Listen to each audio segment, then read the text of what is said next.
मोमिनो, जब तुम नशे की हालत में हो तो जब तक उन अल्फाज को जो मुंह से कहो समझने न लगो, नमाज के पास न जाओ, और जनाबत की हालत में भी नमाज के पास न जाओ, यहां तक कि गुस्ल कर लो। हाँ, अगर बहालत सफर रास्ते चले जा रहे हो और पानी न मिलने के सबब गुस्ल न कर सको तो तयम्मुम करके नमाज पढ़ लो, और अगर तुम बीमार हो या सफर में हो या कोई तुम में से बैतुल खला से होकर आया हो या तुमने औरतों से मुकारबत की हो और तुम्हें पानी न मिले तो पाक मिट्टी लो और मुंह और हाथों का मसा करके तयम्मुम कर लो।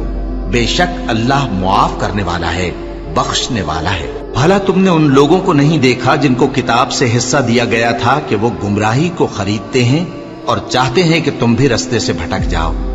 और अल्लाह तुम्हारे दुश्मनों से खूब वाकिफ है, और अल्लाह ही काफी कारसाज है, और अल्लाह ही काफी मददगार है। और ये जो यहूदी हैं, इनमें कुछ लोग ऐसे भी हैं कि किताबुल्लाह के कलेमात को उनके मकामात से हटा देती हैं और कहते हैं कि हमने सुन लिया और नहीं माना, और कहते हैं सुनो न सुनवाए जाओ, और जबान को मरोड़ कर और दीन में तान की राह से तुमसे गुफ्तगू के वक्त राइना कहती हैं। और अगर यूं कहते कि हमने सुन लिया और मान लिया और सिर्फ इस्मा और राइना की जगह उन्जुर न कहते तो उनके हक में बेहतर होता और बात भी बहुत दुरुस्त होती। लेकिन अल्लाह ने उनके कुफ्र के सबब उन पर लानत कर रखी है, तो ये कुछ थोड़े ही ईमान लाती हैं। ऐ किताब वालों,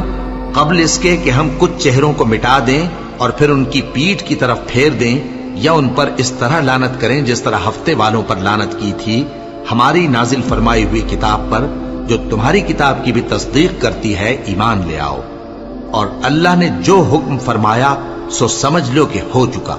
अल्लाह इस गुनाह को नहीं बख्शेगा कि किसी को उसका शरीक बनाया जाए, और इसके सिवा और गुनाह जिसको चाहे मुआफ कर दे,